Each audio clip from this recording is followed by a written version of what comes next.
It's a very good thing that they called it the God particle. It seems somebody wanted to call it the goddamn particle, so they just put God particle, and that's a very clever ploy, marketing ploy. You must be glad that scientists are becoming market savvy. They've always been, in a subtle way, now they're getting little overt. So, for most people, their idea of science is just the new telephone model that's coming up. The next model of iPhone is their idea of science. All these people who never ever were interested in any kind of physics, now talking about particle physics world over, everybody is talking about particle physics. That's an achievement. Breaking a proton and coming up with a boson, is that an achievement? That needs to be seen. But it's definitely an achievement that suddenly the whole world, at least the educated part of the world, is thinking particle physics. That's an achievement. That's a good achievement. At least people are thinking of science as not a way of milking the existence, not entirely, at least a little bit. They're willing to spend $10 billion just to know something. I like that. There is right now no technological use, but they're willing to spend $10 billion and 30 years just to know something. That sounds very spiritual to me. It usually doesn't cost that much, but so, having achieved one thing, having made a social goal, scientifically, what does it mean? In yoga, we see it this way. Existence is like this. There is something called as sthula, sukshma, shunya, shiva. Sthula means the gross existence, physicality is sthula. Everything that you can see, everything that you can sense through five sense organs, everything that you can see, smell, taste, hear and touch is considered sthula. This can be analyzed with your intellect and understood and grasped. And this is always made of, as we know today, of anu or atoms, because it's physical in nature. It's a complete block of… building block of existence is an atom. And if it's made of an atom, once enough number of atoms are there, we can touch it, we can smell it, we can taste it, we can see it if it becomes big enough. Initially in a microscope, after that with our bare eyes, we could see it. But if it goes beyond the perception of the five senses, but still it is physical in nature, we call it sukshma. So when you enter into sukshma, it is still physical, but you're not able to grasp it. Do what you want, you cannot grasp it through five senses, nor can you analyze it through your intellect. That dimension, if you approach it, we call it Vishesha Jnana or Vishesha Jnana. That means an extraordinary knowledge. Gyan or Jnana means knowledge, Vishesha Jnana is extraordinary or significant knowledge. So Vishesha Jnana is referred to as Vigyan. The word Vigyan is being very loosely used today, but essentially it means this: those dimensions which cannot be perceived through five senses, if you perceive them, that is Vigyan. So today, science is entering those spaces. Because never ever is anybody going to see a Higgs boson. They're only going to see its footprint. Even now they only saw the footprint, they did not see a Higgs boson. But because they see the footprint, they believe he is there. Somebody's gone by, they left the footprints, we have not seen the man, but we know it's gone by. We go into the forest, we see the pug marks and we say, okay, there is a tiger. We haven't seen the tiger. In fact, in a tropical forest, it's very difficult to see a tiger. But we will see pug marks here and there. Just like that, they saw the footprint. So they're entering Vishesh Gyan. If you go further, it will become shunya, that means absolute emptiness. There, your intellect will be completely useless. Your senses will be completely useless because there is no physicality. Where there is no physicality, your sense organs and intellect will become absolutely redundant. If you go beyond shunya, there is something that we refer to as Shiva. When I say Shiva, don't imagine that calendar man from Shivakashi.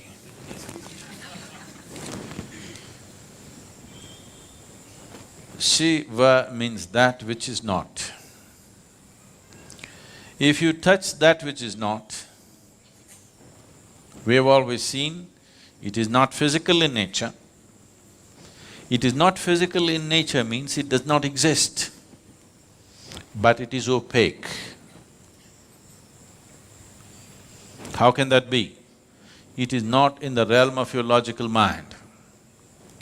Today, modern science believes the whole existence has to oblige to human logic, which is a very limited way of approaching life. The whole existence will not oblige to human logic. You think you can fit the whole existence into your head. No, your head fits into the existence will not fit into your head. Your logic can analyze the physicality of the existence. Once you cross the physical dimension, your logic is completely out of its realm. So, because this is a dialectical culture, the same science has been expressed in story forms. I cannot go into the whole story, it's a long story, but when I told this story to one of the top scientists in the world, when I was speaking to him and I explained this, see, this is how it is, this is the nature of the existence. This is from the yogic lore, but we are always told not to believe the lore till it becomes a reality in your experience. And this is the reality in my experience. If you go like this is what will happen. So when I spoke to this very top-level scientist, who's a Nobel laureate, and I was telling him that this is what it is,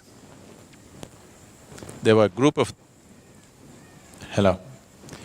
There was a group of them, and when I explained, this is how it is within me, what do you think? They said, Sadhguru, if you can give a mathematical backbone to what you're talking, this is Nobel Prize stuff. Can you give a mathematical background? I said, I'll never bother about the mathematics. It's true for me and it has transformed everything that I am because it's true for me. Everything that I ever was changed simply because I touched this dimension within me. I don't wish to work equations for that. And anyway, Nobel Prize wouldn't mean anything to me, I would be too embarrassed by such things. So, this story because I will make it so brief, there could be holes in it. If I make it elaborate enough, there'll be no holes in the story, it's a perfect theory. And we have proved it within ourselves that it is true. But you want to build a $10 billion instrument under the ground to prove the same thing, it's up to you. This can be experientially proved within yourself if you are willing to go into the depths of what this is. Because this is made exactly the same way the whole universe is made. If you go deep enough into this and you know how this is made, by inference you know how everything in the universe is made. By inference. And even now, science is also only inferring. Today modern science has admitted that it's an ever-expanding universe or an endless universe. Rather, ever-expanding is a yogic term, they're calling it an endless universe. If it's an endless universe, trying to travel across the universe and find out the nature of the universe is untenable, isn't it? Simply out of question. The only way you could know the nature of the universe, nature of the creation and the source of creation is by going inward, because whatever you ate in the morning, whether it's a idli or a dosa or a banana, has been transformed into a human being in the last few hours. Nobody else can do this except the source of creation. So if the source of creation is right here, if you want to know anything about creation, isn't it the best place to consult? If you want to know anything about creation, isn't the source of creation the best place to consult? And if you had to go to heaven for this, you could give it up. If it is right here, why don't you consult? Simply because you're too enamored by your own thought. You think you are going to capture the whole universe with your thoughts.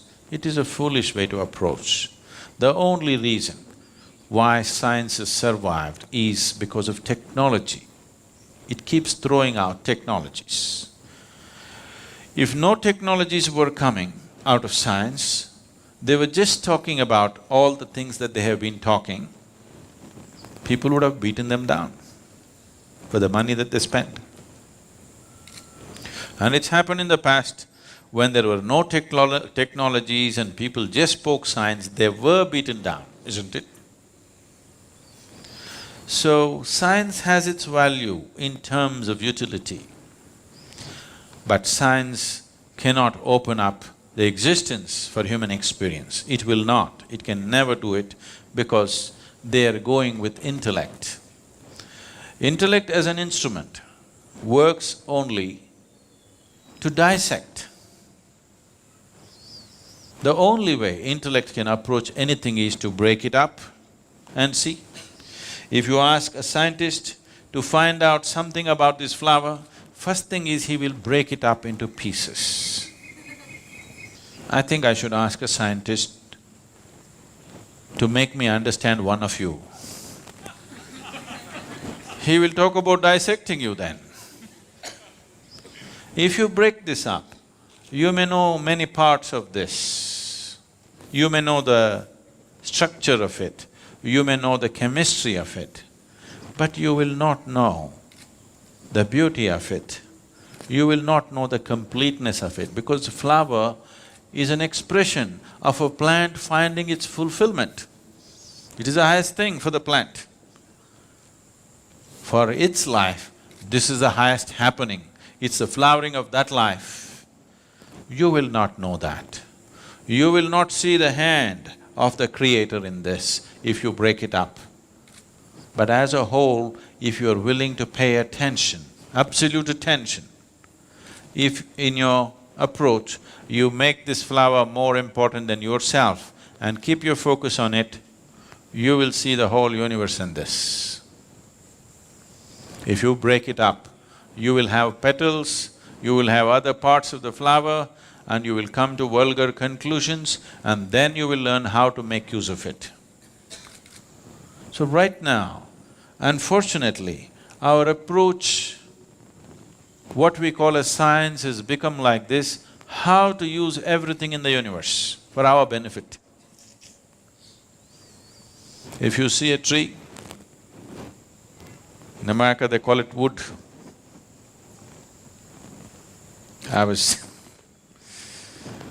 This happened when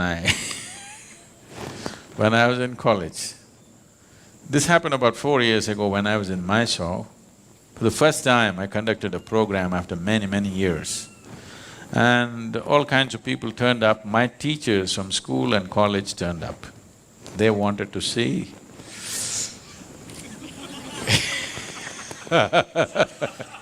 what has happened to me.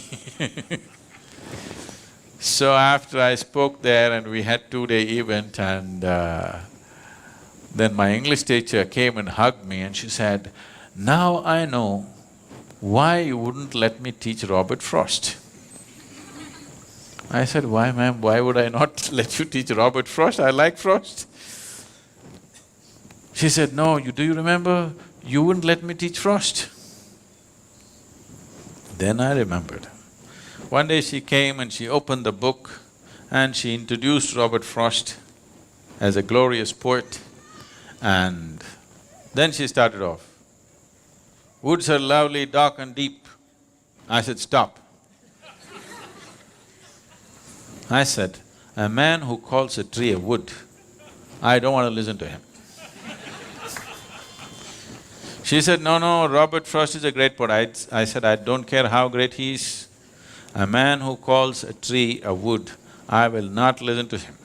I didn't let her teach. I didn't let her teach Frost.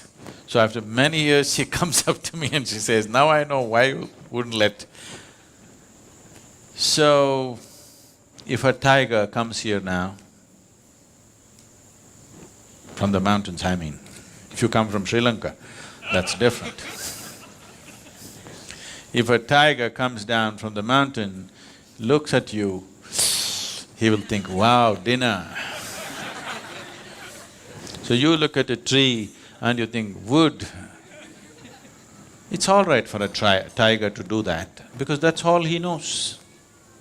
But it's not all right for you to do that, isn't it? But right now, that is all science has become. Anything we see, how to make use of it. Anything we see, how to make use of it. Even an invisible atom, we won't leave. Even the goddamn boson. Already people are talking about in how many ways it could be used. We could make a boson bomb. Do you understand? If we make a boson bomb, all of you will just vanish. We don't even have to deal with your dead bodies. Yes, because you'll cease to exist, just like the boson. Instead of shooting you dead or burning you to death, if we make all the protons in your body collide with each other, you'll just vanish. You want the technology? But they will tell you, no, there could be medical uses to it. We could do this, we could do that. Yes, I know all that.